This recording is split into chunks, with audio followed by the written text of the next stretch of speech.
Hello दोस्तों, आप सभी का मेरे YouTube चैनल में स्वागत है। आज हम पढ़ेंगे अध्याय 5 हमारा पर्यावरण पारिस्थितिक तंत्र में ऊर्जा का प्रवाह our environment energy flow in the ecosystem का लेक्चर 13, जिसमें आज का हमारा टॉपिक है हमने सीखा एवं मुख्य शब्द। तो इस टॉपिक में हम लोग जानेंगे कि अध्याय 5 हमारा पर्यावरण पारिस्थितिक तंत्र में ऊर्जा का प्रवाह से हम लोगों ने क्या क्या सीखा। तो चलिए इस टॉपिक में आगे बढ़ते हैं। किसी पर्यावरण के सभी जीव जंतु एक दूसरे पर और निर्जीव घटकों पर निर्भर रहता है।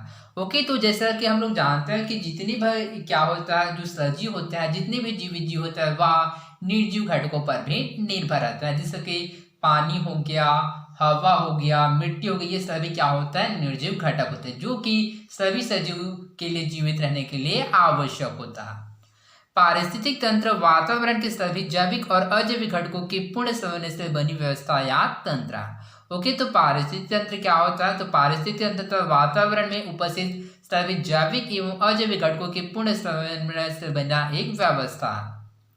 लगभग सभी पौधे सौर ऊर्जा को प्रकाश संश्लेषण द्वारा अपने तथा कई अन्य जीवों के लिए खाद्य अर्थात रासायनिक ऊर्जा के रूप में परिवर्तित करते हैं, अतः ये उत्पादक है। ओके, तो जितने भी पेड़ पौधे होते हैं क्या होता है, वह उत्पादक होता है। उत्पादक क्यों होता है? क्योंकि वह अपना भोजन का निर्माण स्वयं करता है।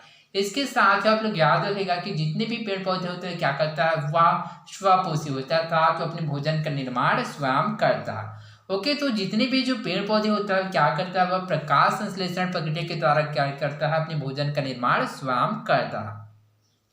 अभी प्रकाश संश्लेषण क्या होता है? तो जैसा कि मैंने आप लोगों को बताया था, हरे पेड़ पौधे कार्बन डाइऑक्साइड जल एवं पर्णहरित के द्वारा सूर्य के प्रकाश की उपस्थिति में ग्लूकोज का निर्माण करता है तथा ऑक्सीजन मुक्त करता है। इस प्रक्रिया को प्रकाश संश्लेषण कहते हैं। ओके, तो चलिए इसको हम लोग समीकरण के द्वारा समझने का प्रयास करते हैं। 6CO2 plus 12H2O। ओके, उसके पश्चात क्या है, पर्णहरित। ओके, तो जिसको क्या कहा जाता है, क्लोरोफिल के नाम से जाना जाता है, जिसके कारण क्या होता है, किसी भी पेड़ या पौधे का जो रंग होता है वह हरा होता है। ओके, तो इसके पश्चात आता है सूर्य प्रकाश अथवा सूर्य का प्रकाश। ओके, तो क्या निर्माण करता है, ये ग्लूकोज C6H12O6 का निर्माण करता है। साथ ही क्या बनाता है, ऑक्सीजन गैस क्या करता है, मुक्त करता है एवं वाटर के मॉलिक्यूल का निर्माण करता है। ओके, तो इस प्रकार से हम लोग देख सकते हैं। तो चलिए इसको द्वारा हम लोग फोटोसिंथेसिस तथा प्रकाश संश्लेषण को समझने का प्रयास करते हैं। हरे पेड़ पौधे कार्बन डाइऑक्साइड जल एवं पर्णहरित के द्वारा सूर्य के प्रकाश की उपस्थिति में ग्लूकोज का निर्माण करता है तथा ऑक्सीजन गैस मुक्त करता है। इस प्रक्रिया को प्रकाश संश्लेषण या फोटोसिंथेसिस कहा जाता है। ओके, किसी पौधे में प्रकाश संश्लेषण द्वारा कार्बनिक यौगिकों का बनना एवं उनका संग्रह उस पौधे का प्राथमिक उत्पादन है। ओके, तो कोई भी पदार्थ क्या करता है, कोई भी पेड़ पौधे क्या करता है, वह प्रकाश संश्लेषण की प्रक्रिया के द्वारा जो कार्बनिक यौगिक होता था, जो कार्बन के जो यौगिक, जैसे कि यहाँ पर है ग्लूकोज। ओके, तो ग्लूकोज का निर्माण करता है, साथ ही उनका संग्रह उस पौधे का प्राथमिक उत्पादन है, साथ ही क्या करता है, इसको संग्रहित करने का कार्य करता है। एक खाद्य श्रृंखला में उत्पादक को छोड़कर सभी जीव उपभोक्ता है। ओके, तो खाद्य श्रृंखला में क्या होता है, उत्पादक को छोड़कर जितने भी जीव उपस्थित होता है वह उपभोक्ता या फिर कंज्यूमर कहलाता है। ओके, इसके लिए मैंने आप लोगों को एक सिंपल ट्रिक दिया था उत्पादक एवं उपभोक्ता को याद रखने के लिए। वो ट्रिक था क्या था, तो उत्पादक को कहा जाता है प्रोड्यूसर। क्या कहा जाता है, प्रोड्यूसर। इसी प्रकार से हम लोग उपभोक्ता की बात करें तो उपभोक्ता को कहा जाता है इंग्लिश में कंज्यूमर। तो इस ट्रिक के द्वारा आप लोग आसानी से याद रख सकते हैं कि तो प्रोड्यूस से तात्पर्य क्या होता है, बनाने वाला। ओके, तो जो अपना भोजन का निर्माण स्वयं बनाता है उसको क्या करता है, प्रोड्यूसर या फिर उत्पादक कहता है। एवं कंज्यूमर क्या होता है, जो कि कंज्यूम करता है, कि दूसरे जीव को क्या करता है, उपभोग करता है, उसको क्या करता है, कंज्यूमर या फिर उपभोक्ता कहता है। ओके, तो इस प्रकार से आप लोग इसको सिंपल वे में याद रख सकते हैं ताकि आप लोग को इसको याद रखने में आसानी हो। ओके, किसी पारिस्थितिक तंत्र में जीव भार, जीव संख्या तथा ऊर्जा संबंधी आंकड़ों को पारिस्थितिक पिरामिडों के द्वारा दर्शाया जाता है। ओके, तो जैसा कि हम लोगों ने पारिस्थितिक पिरामिड में जाना था, जो जिसके साथ हम लोगों ने क्या, जीव भार का पिरामिड, जीव संख्या का पिरामिड एवं ऊर्जा का पिरामिड के बारे में जाना था। ओके, तो जीव भार की पिरामिड में किसको प्रदर्शित किया जाता है? तो जीव के भार अर्थात उसके वजन का बोध होता है, जीव संख्या में उसकी संख्या का बोध होता है, साथ ही जो जीव संख्या का जो जीव ऊर्जा का जो पिरामिड होता है उसमें क्या करता है? एनर्जी का बोध होता है, अर्थात एक पिरामिड से अर्थात एक ऊर्जा स्तर से दूसरे पोषक स्तर में क्या होता है? ऊर्जा किस प्रकार से प्रवाहित होता है। ओके, किसी पारिस्थितिक तंत्र के उत्पादकों का कुल प्राथमिक उत्पादन ही सम्मिलित जीव भार होता है। ओके, किसी पारिस्थितिक तंत्र में पौधे प्राप्त होने वाले स्तर ऊर्जा का लगभग 1% भाग प्रकाश संश्लेषण द्वारा खाद्य ऊर्जा के रूप में परिवर्तित करते हैं।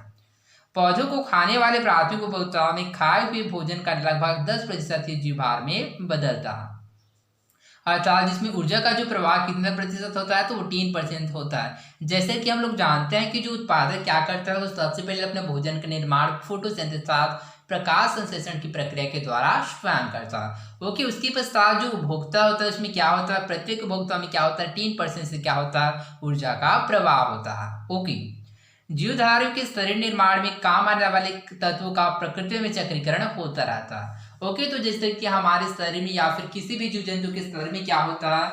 निर्माण में काम आने वाले तत्वों का प्रकृति में चक्रीकरण होता रहता है। जैसे कि कार्बन की बात करें या फिर कार्बन डाइऑक्साइड, इसी प्रकार से oxygen, phosphorus, calcium, iron. Okay, तो ये सभी एलिमेंट्स क्या होता है? या हमारे शरीर में पाया जाता है, ये हमारे शरीर के लिए बहुत ही आवश्यक होता है।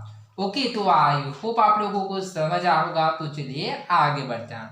मुख्य शब्द या कीवर्ड्स। ओके, पारिस्थितिकी। अब ये पारिस्थितिकी क्या होता है? तो जिसको इंग्लिश में इकोलॉजी कहा जाता है, इकोलॉजी। ओके, तो पारिस्थितिकी के संबंध में आप लोग याद रखेगा, पारिस्थितिक तंत्र की अवधारणा के पहले जीवों के बीच क्या होता है? अंतर्निर्भरता।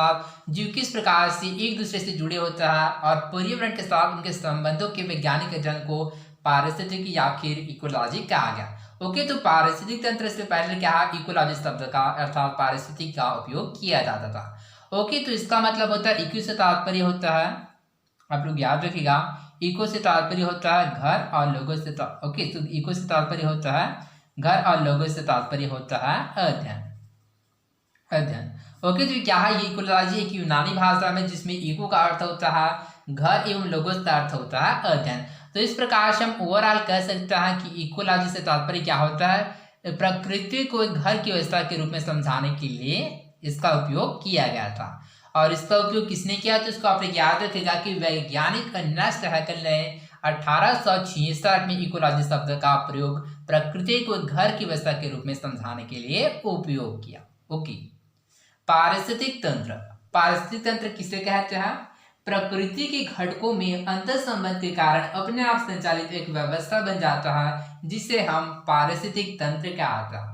ओके, तो इसके साथ आप लोग याद रखेगा कि जो पारिस्थितिक तंत्र है इसको पारितंत्र के नाम से भी जाना जाता है। ओके, पारितंत्र या फिर पारिस्थितिक तंत्र क्या, दोनों एक ही होता, तो इसमें आप लोग कंफ्यूज मत होइएगा। स्तर। ओके, जो यहाँ पर केवल स्तर ही लिखा गया है, इसका मतलब क्या होता है? पोषक स्तर। पोषक स्तर अर्थात ट्रॉफिक लेवल। ओके, तो पोषक स्तर क्या होता है? तो इसमें आप लोग याद रखेगा वह स्तर जिस पर एक जीव से दूसरे जीव में ऊर्जा का स्थानांतरण होता है पोषक स्तर कहलाता है। ओके, पारिस्थितिक पिरामिड। ओके, तो चलिए समझते हैं कि पारिस्थितिक पिरामिड क्या होता है। तो इसमें आप लोग याद रखेगा कि जो पारिस्थितिक पिरामिड होता है उसको खाद्य पिरामिड के नाम से जाना जाता है, खाद्य पिरामिड के नाम से भी जाना जाता है। तो इसमें आप लोग कंफ्यूज मत होइएगा। किसी भी पारिस्थितिक तंत्र के प्राथमिक उत्पादकों एवं विभिन्न श्रेणी के उपभोक्ताओं की संख्या, जीव भार तथा संचित ऊर्जा में परस्पर एक प्रकार का संबंध होता है। इन संबंधों को जब चित्र रूप में दर्शाया जाता है तो इन्हें पारिस्थितिक पिरामिड या खाद्य पिरामिड कहता है। ओके, जीव भार। अब ये जीव भार किसे कहते हैं? तो जैसा कि इसके नाम से स्पष्ट है, जीव के जो भार होता था, जीव का जो भार होता है उसे ही जीव भार कहता है। पोषक पदार्थों का चक्र। तो हम लोगों ने पोषक पदार्थों का चक्र में जाना था कि किस प्रकार से पदार्थों का चक्रीकरण होता था। पदार्थों का क्या होता है? वह पुनरावृत्ति होता था, एक कंपोनेंट से दूसरे कंपोनेंट में क्या होता है? परिवर्तित होकर क्या होता है? उसकी पुनरावृत्ति होता है। तो आई होप आप लोगों को समझ आएगा। तो आज के लिए बस इतना ही, मिलते हैं अगले वीडियो में। धन्यवाद।